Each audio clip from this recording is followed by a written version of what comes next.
하나님 말씀으로 하나님께 더 가까이 나아가는 성도 여러분들에게 은혜와 평강, 사랑이 충만하기를 원합니다. 제가 지난 주간에 한 가정을 신방을 했는데요. 한번 화면을 한번 좀 띄워주십시오. 이 글씨를 보니까 어떻습니까? 컴퓨터로 이렇게 쓴 글씨 같죠? 근데 이게 어떤 한 성도님이 직접 쓰신 글씨고요. 근데 그 글씨를 써서 액자를 해가지고 액자를 딱 이렇게 넣어놨더라고요. 근데 그 신방을 하는 동안에 그 액자를 보면서 제가 감동을 많이 받았습니다. 그 액자에다 그렇게 글씨를 써서 넣어놓을 정도면 보통 마음이 아닌 거잖아요. 날마다 그 액자를 보면서 내가 하나님께로 더 가까이 나아가야 되겠구나, 그런 마음도 느끼겠지만 저는 그런 생각을 했습니다. 하나님께서 이 성도를 가까이 하시겠구나, 그런 마음도 느낀 겁니다. 저는 여러분이 올 한 해 하나님이 가까이 오는 것을 허락하셔서 늘 주님 곁에 머물러 계시는 여러분이 되기를 축원합니다. 지난 주일에는 화목제의 특징 두 가지를 말씀을 드렸는데, 첫 번째 특징은 제물의 수컷과 암컷을 가리지 않고 다 드릴 수 있었다라는 점이죠. 3장 1절, 사람이 만일 화목제 제물을 예물로 드리되 서로 드리려면 수컷이나 암컷이나 흠없는 것으로 여호와 앞에 드릴지니. 자, 수컷, 암컷 구별이 없습니다. 이것은 소뿐만 아니라 양도 그렇고 염소도 그렇습니다. 그러니까 번제하고는 다르죠. 번제는 뭐만 드렸나요? 수컷만 드렸죠. 그런 면에서 볼 때는 번제보다 그 규정에 있어서 덜 엄격하구나, 그렇게 생각이 될 수도 있습니다. 그 이유는 아마도 번제라는 가장 기본적인 제사 위에 화목제를 얹어서 드렸기 때문인 것으로 보입니다. 자, 5절 말씀. 자, 5절 말씀 같이 읽겠습니다. 아론의 자손은 그것을 제단 위에 불 위에 있는 나무 위에 번제물 위에서 살을 지니 이는 화제라, 여호와께 향기로운 냄새니라. 아멘. 화목제물은 번제물 위에서 살라지고 있죠.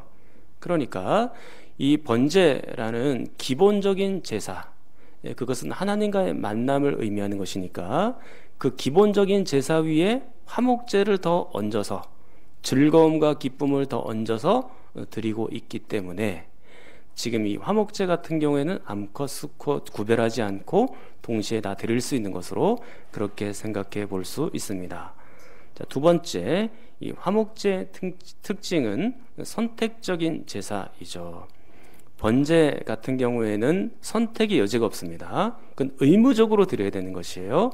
아침과 저녁에 국가적으로 매일매일 드려야 했던 것이죠. 그런데 화목제는 다릅니다.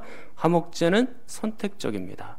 감사한 일이 생긴다든지 아니면 본인이 자원해서 언제든지 드릴 수도 있었고, 또 하나님과 소원하거나 약속을 할 때, 그런 때도 이 화목제를 드릴 수 있었죠. 그러니까 선택적인 것이죠. 예를 들면 주일 성수는 의무적이죠. 그러나 주중에 이런 예배들은 선택적이다, 그렇게 볼 수도 있고, 또 하나 예를 들면 11조는 의무적이지만 기타 다른 감사헌금들은 선택적이다, 그렇게 말씀드릴 수 있겠습니다. 자, 그렇다면 화목제는 번제보다 격이 더 떨어지는 그런 제사일까요? 하나는 의무이고 하나는 선택이니까 격이 더 떨어져 보입니까? 그렇지는 않습니다. 모든 제사는 전부 중요하고 소중하다라는 것을 기억하십시오. 비록 현대 교회가 주일 오전 예배의 비중을 높여가서 주일 오후 예배나 밤 예배나 또 수요 예배나 또 금요 기도회가 많이 약화되어 가고 없어져 가는 추세에 있기도 합니다만, 그러나 주중의 예배 역시 다 중요합니다. 수요일, 금요일 새벽 기도회, 이런 것들은 한국 교회의 소중한 자산이에요. 이게 초대교회에서 있었던 방식이거든요. 성경을 여러분들이 읽어보시면 알겠지만 그들은 날마다 모여서 떡을 떼고, 그러니까 성찬식을 행한 거죠. 성찬식을 행하고 예배를 드리고 말씀을 듣고 날마다 그렇게 했다고 되어 있습니다. 그러니까 굉장히 이것은 성경적인 방식인데요. 그러나 시대의 흐름에 따라서 이 교회가 하나둘 주중의 예배가 사라져가는 그런 추세에 있다라는 것입니다. 그런데 안 모이면 없어지는 거예요. 여러분들이 수요 예배든지 금요 기도든지 안 오시면 없어지는 것입니다. 한국 교회는 이런 기록의 역사가 있죠. 1910년 하면 여러분들은 다 기억하실 것입니다. 한일 강제 병합된 연도이죠. 굉장히 치욕스러운 그런 시간인데 그때도 성경 공부가 서울에서 열렸거든요. 근데 성경 공부가 열릴 때 강릉에서 서울까지 320km를 걸어서 와서 성경 공부를 했다라는 기록이 있습니다. 당시에는 교통편이 있는 게 아니니까 걸어와야 되잖아요. 지금처럼 뭐 길이 잘 닦여 있는 것도 아니고 또 구리, 터널이 뚫혀져 있는 것도 아닙니다. 그냥 산을 넘어서 그리고 계곡을 지나서 강도의 위협을 지나서 320km를 서울까지 걸어와서 공부를 했다는 거예요. 성경 공부를. 당시에 대부분 그런 분들은 가난한 분들이었고 또 농사를 짓는 분들이죠. 근데 현금이 별로 없어요. 근데 서울에 오면 어떻게 해야 돼요?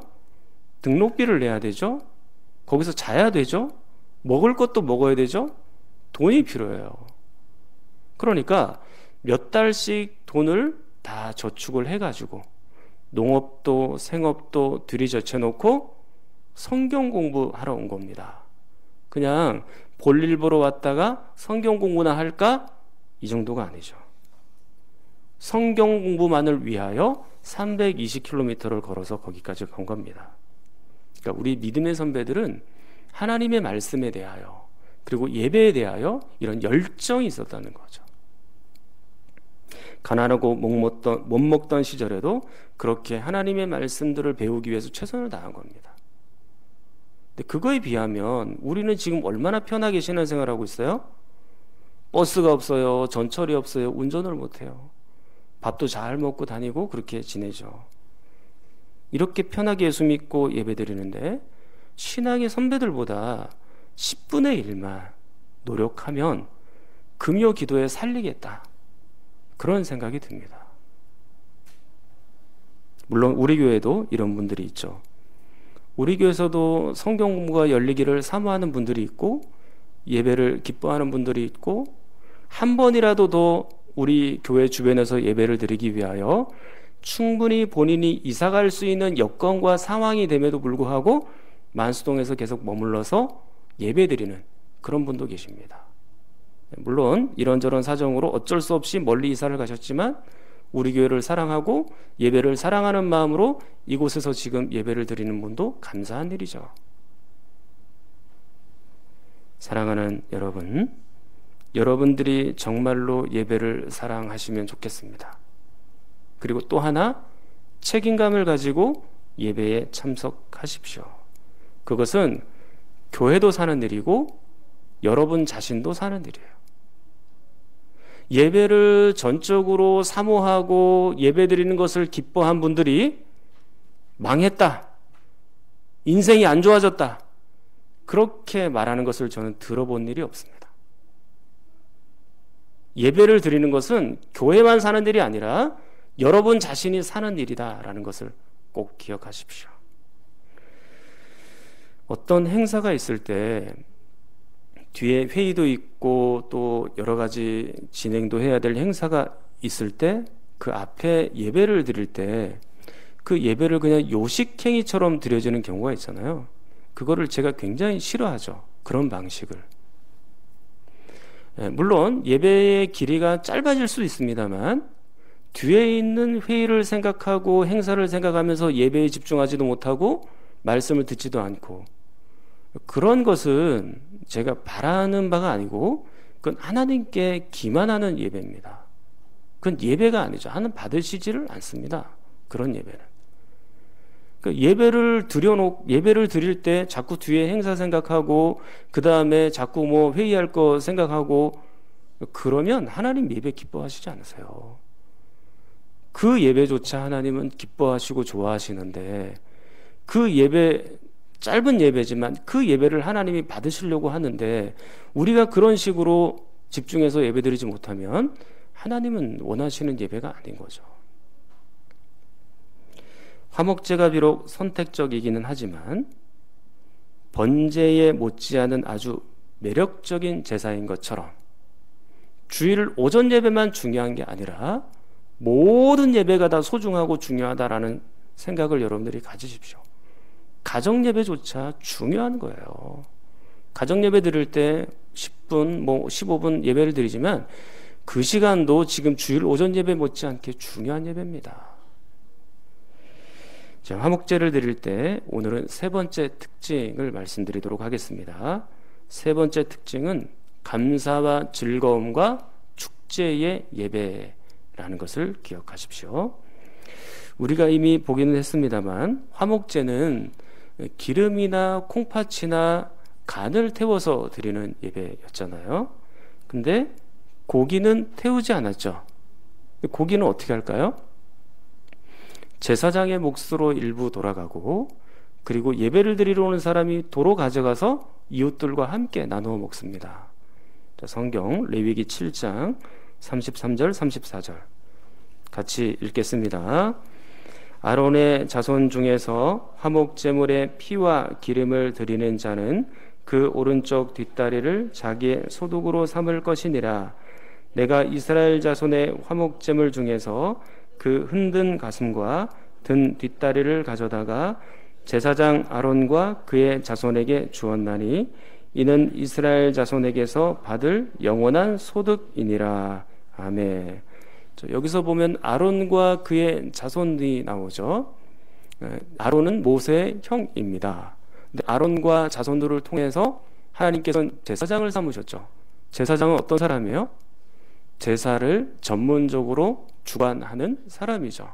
그러니까 제사를 드리러 오는 사람이 있으면 그 사람을 도와서 그 제사를 적극적으로 주관하고 인도하는 사람이 제사장입니다. 그 제사장들에게 화목제물의 일부를 주라는 거예요. 자, 어떤 부분을 줍니까? 화목제물의 오른쪽 뒷다리, 그리고 화목제물의 가슴을 주도록 되어 있죠. 이건 제사장의 몫이에요. 성경에는 뭐라고 되어 있나요? 제사장의 소득이라고 되어 나오죠. 네, 오늘날로 하면 사례비라고 할 수 있을 것 같습니다. 자, 그리고 그 나머지 고기는 제사를 드리러 오는 사람이 도로 가져가죠. 도로 가져가서 이웃과 함께 먹습니다. 레위기 7장 15절. 자, 또 같이 읽겠습니다. 감사함으로 드리는 화목제물의 고기는 드리는 그날에 먹을 것이요 조금이라도 이튿날 아침까지 두지 말 것이니라. 아멘. 자, 번제의 고기는 제사를 드리면서 다 태워가지고 하나님께 드리잖아요. 그런데 지금 화목제의 고기는 제사를 드리는 사람이 도로 가져가서 먹게 되어 있습니다. 그것도 혼자 먹는 게 아니죠. 이웃들과 함께 먹습니다. 양으로 봐도 혼자 먹을 양은 아니에요. 더군다나 그날에 먹으라고 했으니까, 그날에 먹으라고 했잖아요. 그러니까 빨리 먹어야 된다라는 겁니다. 빨리 먹고 양도 많고, 그럼 혼자서는 못 먹겠죠. 그러니까 다 같이 이웃들과 함께 먹어야 되는 거예요. 자, 누구하고 함께 먹어야 될지 신명기 12장 17절로 19절. 너는 곡식과 포도주와 기름의 11조와 내 소와 양의 처음 난 것과 내 소원을 갚는 예물과 내 약한 예물과 내 손의 거저물은 내 각성에서 먹지 말고. 자, 18절부터 같이 읽겠습니다. 오직 내 하나님 여호와께서 택하실 곳에서 내 하나님 여호와 앞에서 너는 내 자녀와 노비와 성중에 거주하는 레위인과 함께 그것을 먹고 또 내 손으로 수고한 모든 일로 말미암아 내 하나님 여호와 앞에서 즐거워하되 너는 삶과 내 땅에 거주하는 동안에 레위인을 저버리지 말지니라. 아멘. 자, 17절에 보니까 서원을 갚는 예물, 낙헌 예물이 나오죠. 이 낙헌 예물은 본인이 자원해서 드린다라는 의미가 있거든요. 그러면 서원예물, 낙헌예물 이거는 뭐하고 연관되어 있어요? 화목제하고 연관이 되어 있는 것이잖아요.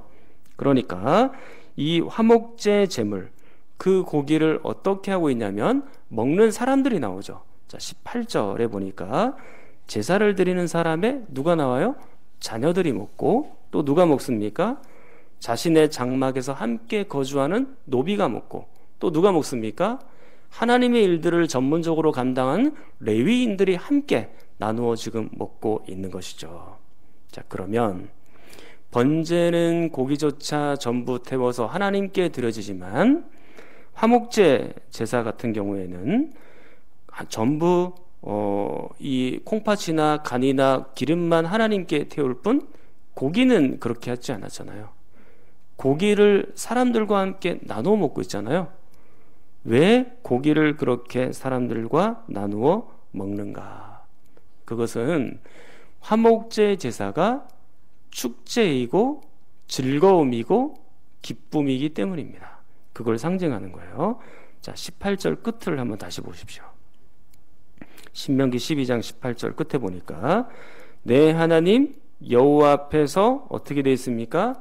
즐거워하되, 그렇게 되어 있죠.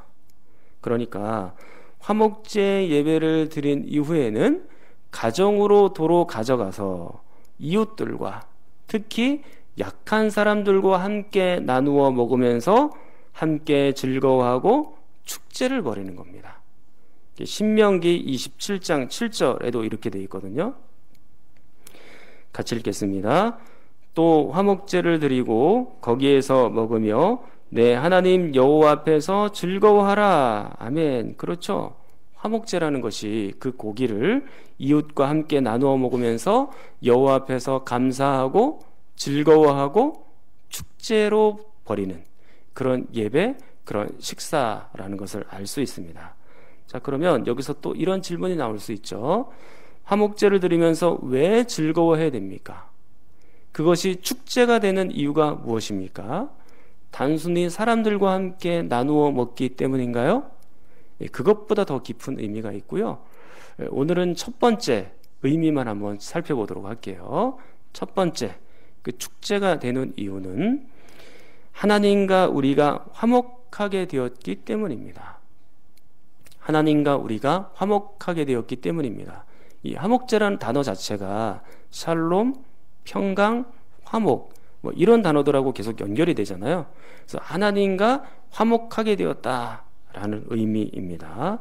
그리고 이 하나님과의 화목은 신약 성경에 와서 예수 그리스도께서 성취하셨죠. 자, 로마서 3장 23절로 26절을 보겠습니다. 자, 23절부터 26절까지 교독합니다. 모든 사람이 죄를 범하였음에 하나님의 영광에 이르지 못하더니, 여러분이 읽습니다. 그리스도 예수 안에 있는 속량으로 말미암아 하나님의 은혜로 값없이 의롭다 하심을 얻은 자 되었느니라. 이 예수를 하나님이 그의 피로써 믿음으로 말미암는 화목제물로 세우셨으니 이는 하나님께서 길이 참으시는 중에 전에 지은 죄를 간과하심으로 자기의 의로우심을 나타내려 하심이니, 같이 읽겠습니다. 곧 이때에 자기의 의로우심을 나타내사 자기도 의로우시며 또한 예수 믿는 자를 의롭다 하려 하심이라. 아멘. 지금 23절을 보니까 사람이 원래는 어떤 존재라고 말하나요? 죄인이었다라고 그렇게 이야기를 하죠. 일반 세상에서야 죄인이라고 하면 그 죄의 경중에 따라서 형량이 결정이 됩니다. 경한 죄는 죄가 약하니까 형량이 적죠. 근데 중한 죄는 어떻게 해요? 형량이 매우 높습니다. 그러나 하나님 앞에서 죄인이라는 말은 그 형량이 딱 정해져 있습니다. 뭘까요? 사형입니다. 죽음입니다. 아담과 하와가 하나님 말씀에 불순종하였고, 그리고 그 이후에 태어나는 모든 사람들은 전부 다 죄인으로 태어나는 거예요. 그걸 우리는 뭐라고 하죠?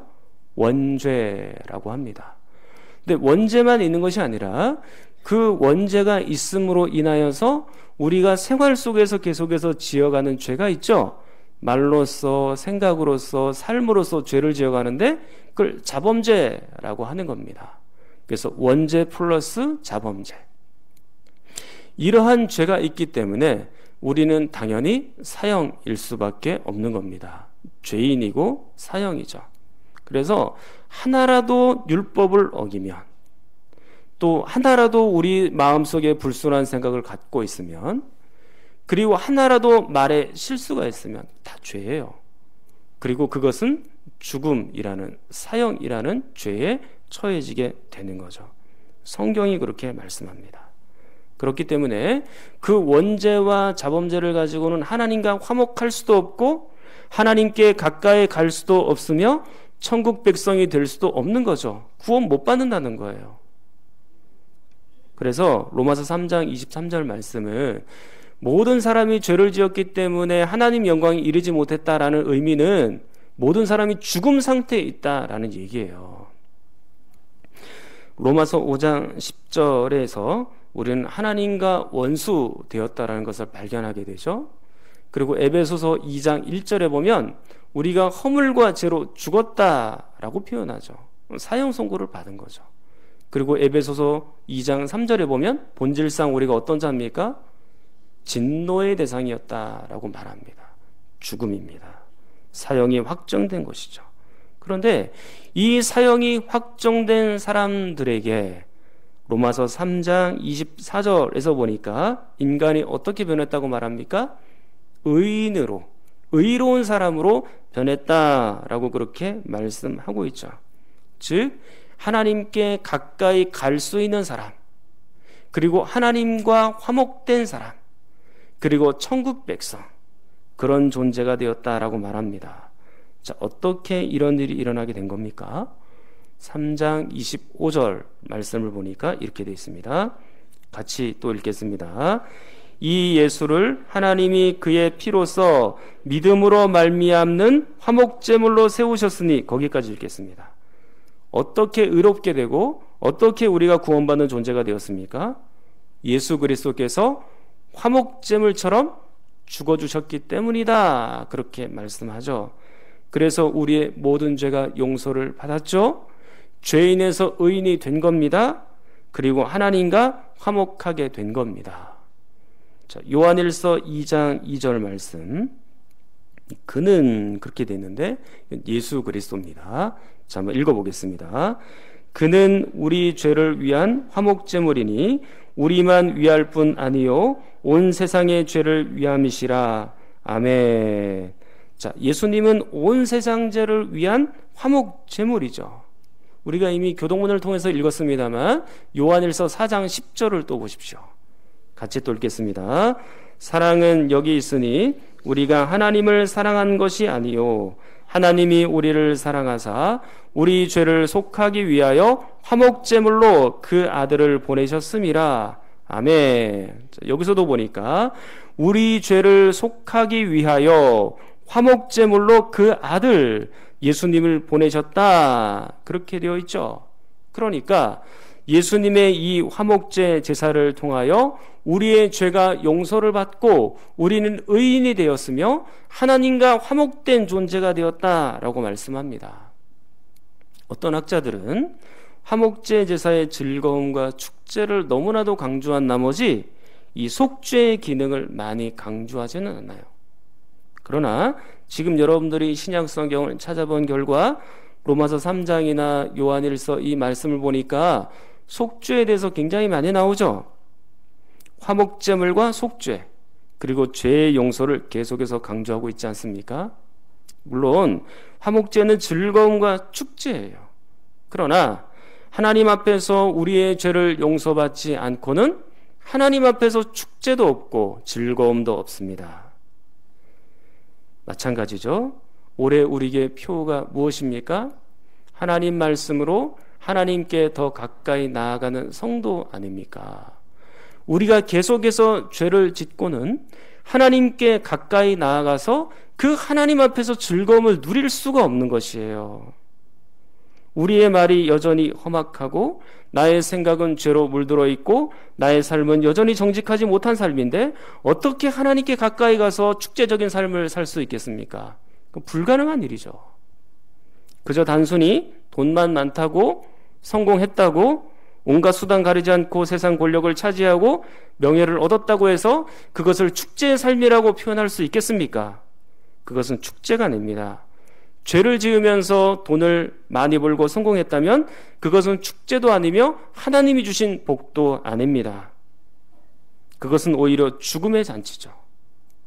그 권력과 그 명예와 그 성공이 계속해서 우리를 죄로 인도해 가는데 어떻게 그것을 복이라고 축제라고 말할 수 있겠습니까?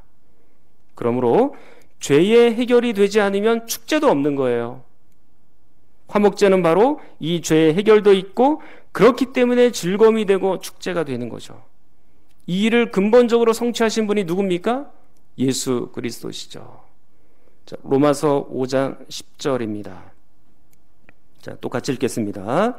곧 우리가 원수 되었을 때에 그의 아들의 죽으심으로 말미암아 하나님과 화목하게 되었은즉 화목하게 된 자로서는 더욱 그의 살아나심으로 말미암아 구원을 받을 것이니라. 아멘. 우리는 하나님과 원수 되었던 자죠. 당연히 우리는 사형입니다. 그런데 하나님의 아들 예수 그리스도께서 그 죄를 위하여 죽으심으로 우리가 하나님과 화목하게 되었다라고 말씀을 하죠. 하나님 예수 그리스도를 보내주셔서 화목제물을 되게 만들어 주신 것입니다. 그리고 그 화목의 결과 우리는 구원을 받게 되는 거죠. 그러니까 하나님과 화목하게 되는 것은 그 자체가 바로 구원입니다. 그러므로 이 예수님의 십자가 죽음은 레위기 3장 화목제 제사의 성취입니다. 구약의 성도들은 이 화목제 제사를 드리면서 앞으로 오실 예수 그리스도를 바라보는 거예요. 그 예수님을 통해서 하나님과 근본적으로 화목하게 될 것을 기대하고 소망하면서 그걸 미리 내다보면서 즐거워하고 기뻐하며 이 화목제 제사를 드린 거죠. 물론 그리스도의 죽으심에는 슬픔과 눈물이 있습니다. 예수님께서는 우리의 죄를 위하여 점도 없고 힘도 없는 그 예수님이 십자가에서 죽으셨기 때문에 그건 당연히 슬픔이죠. 그러나 또 다른 측면으로 생각해 보면 마냥 슬픔만 있는 것은 아닙니다. 예수님께서 십자가에 달려 못 박혀 돌아가시기 전날 밤에 어떤 일이 있었나요? 제자들과 함께 만찬을 하시죠. 성찬식이라고 우리는 표현합니다. 예수님께서 자신의 몸을 주시면서 자신의 떡을 주시면서 이걸 당신의 몸이라고 말씀하셨죠. 그리고 포도주 잔을 주시면서 이것은 당신의 피라고 말씀을 했습니다. 이것은 죽음을 상징하고 죽음을 의미하는 것들인 것은 분명합니다. 그러니까 여기서만 보면 이게 우리 큰 슬픔이고 눈물처럼 보이죠. 그러나 화목제와 연결해서 한번 생각해 보십시오. 예수님은 당신의 몸을 제자들에게 주셨고 제자들은 그 몸을 먹었잖아요. 그러면 화목제와 연결하여 무엇이 생각이 납니까? 화목제의 제물, 그 제물의 몸을 먹는 것이 생각이 납니다. 그러니까 예수님은 화목제 제물로서 우리는 그 몸을 나누어 먹고 있는 거죠. 화목제의 제물을 함께 나누어 먹는다는 것은 곧 즐거움과 축제와 기쁨이 되는 것입니다. 이 고든 웨남이라는 이 신학자가 이렇게 말했습니다. 잘 들어보십시오. 성찬식은 번제보다는 화목제와 더 유사하였다. 왜냐하면 화목제와 성찬식은 모두 식사였지만 번제는 식사가 아니었기 때문이다. 그리스도의 십자가 죽음은 번제와 더 긴밀한 평행 관계가 있다.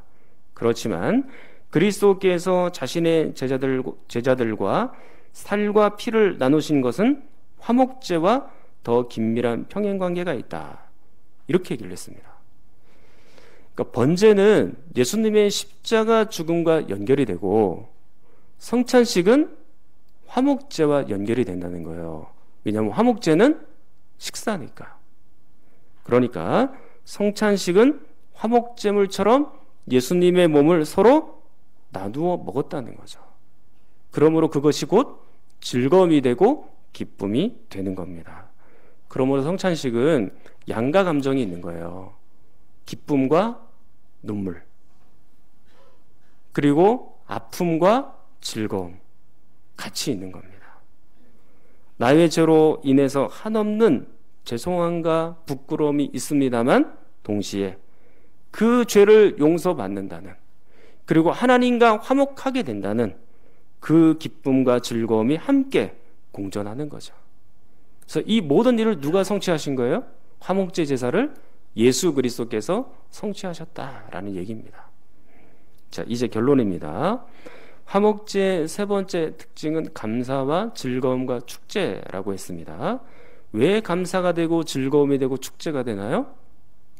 화목제라는 제사를 통해서 하나님과 화목하게 되었기 때문이죠. 그리고 구약에서는 이 화목제를 드리면서 앞으로 오실 예수 그리스도를 기억하는 것입니다.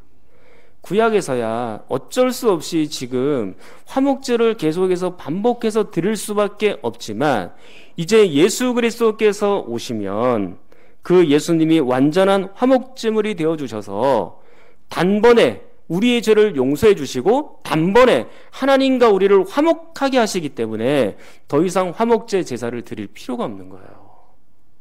예수님이 그걸 성취하셨으니까. 이것은 오늘날 우리에게도 그대로 적용이 되는 것입니다. 원래 우리가 사형 선고를 받은 죄인이기 때문에 우리는 당연히 하나님과 화목할 수 없지만, 예수 그리스도께서 화목제물이 되어주심으로 우리의 죄에서 노임받고 사형과 죽음에서 노임받고 자유롭게 되어 하나님과 화목하게 된 것이죠. 물론 예수님의 죽음은 나에게 한없는 슬픔과 안타까움이 있지만 그 죄의 용서는 즐거움과 기쁨이 되는 것입니다. 사랑하는 여러분, 여러분들의 즐거움은 무엇인가요? 여러분의 기쁨은 무엇입니까? 돈과 명예와 인기입니까? 세상의 인정입니까? 드라마와 게임과 유튜브입니까? 이런 것은 근본적이지 않죠. 하나님과 화목하게 된 것을 기뻐하시기를 바랍니다. 예수 그리스도께서 화목제물이 되심으로 우리의 죄를 걷어내시고 하나님과 함께 화목하게 된 것을 기뻐하시기를 축원합니다. 우리가 이 즐거움과 기쁨이 깊이 우리 가운데 깨달아질 수 있다면 그것으로 충분한 거죠. 아직도 뭔가 부족한 것처럼 세상을 찾아 헤매지 마십시오. 이 세상 것이 조금 부족할 수 있지만 하나님과의 화목을 깊이 경험하고 체험한다면 그것만으로 우리는 충분한 기쁨을 누리며 살 수 있습니다. 저는 여러분들이 축제와 같은 이런 기쁨의 삶이 회복되기를 간절히 축원합니다. 한번 우리 통성으로 기도하겠습니다. 하나님 아버지, 화목제는 즐거움과 축제라고 배웠습니다. 우리의 죄를 용서받은 축제, 하나님과의 관계가 회복된 축제가 있게 하심을 감사합니다. 예수 그리스도의 죽으심으로 하나님과 화목하게 하시고 즐거움을 누리게 하셨으니 오직 주 안에서 기쁨을 누리며 살게 하여 주시옵소서. 성공과 명예와 권력과 건강과 돈이 조금 부족하다 할지라도 하나님만으로 만족하며 사는 모든 성도들 되게 하여 주시옵소서. 우리 환우들과 나라와 민족과 북녘 땅을 위해서도 함께 기도합니다.